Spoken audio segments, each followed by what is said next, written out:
I would lose a game to find a franchise quarterback every day of the week.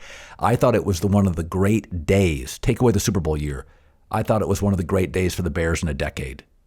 I really did. Yeah, I agree with you, and you are right along with all the fellow Chicagoans, because I did 2 shows this morning, 2 radio shows, actually 1 radio, 1 TV, and the city is excited. You would have thought that we won by 14 points, and I think everything is predicated on, do we have a quarterback? Yes, we do. Now the question is, will we be able to develop him to a level of an Aaron Rodgers, to the way Patrick Mahomes was, to a Tom Brady? Will this kid be able to take the next step?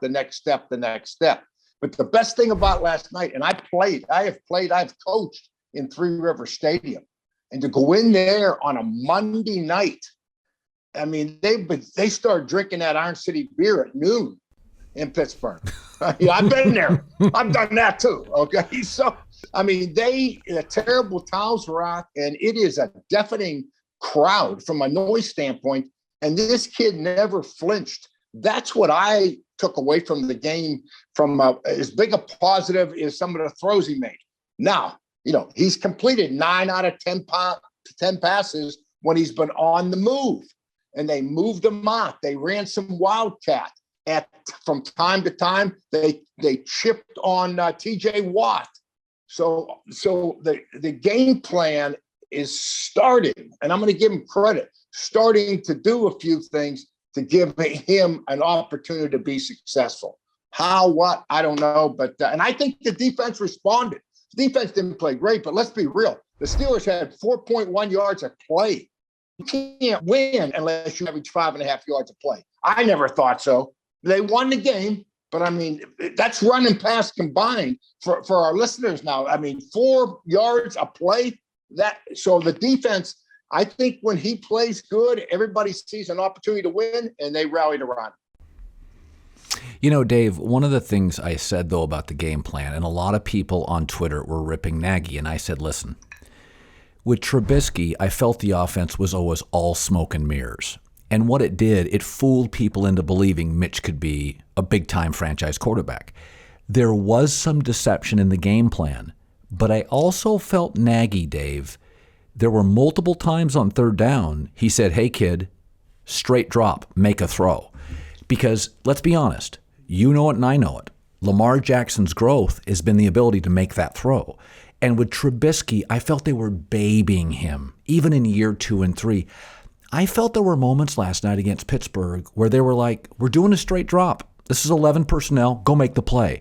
And I think that's healthy. I don't think everything should be deception, because I think Justin, unlike Trubisky, I think Justin has a great arm. I really do. Yeah, he does. And I would agree with you. The good thing that they did last night, though, I think that a lot of those conversions, they ran the ball with Montgomery and Herbert. I mean, they were committed to running, 20-some times a game. That's where it should be.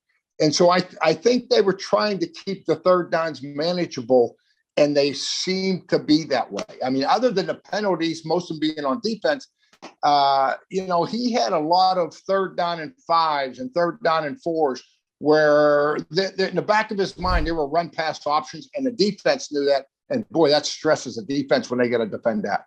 And I'll tell you what I liked. They rolled out, you mentioned that, Colin, 2 weeks ago or a week ago, the Chiefs were on. It was Monday night or Sunday night.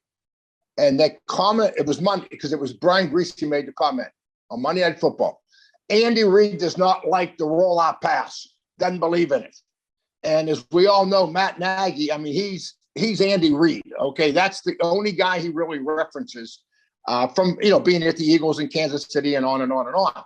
Well, now all of a sudden, I kind of see him. Kansas City's offense is like we did when we were kids. Go out for a pass, 1 Mississippi, 2 Mississippi, 3 Mississippi. Everybody wave and throw me the ball, and right. Mahomes throws it up for grabs. I mean, it's ridiculous. I don't know what's happened, but they have lost it. So I see Matt Nagy starting to turn a little bit, and his coaches, and trying to get, I think, their own offensive identity, and I really like that. I've said before, I have real questions. The Chargers rebuilt their offensive line in one off season. The Packers this year rebuilt their offensive line in one off season. The Bears have been trying to rebuild that damn thing, that offensive line, for 3 years, and they can't get it right.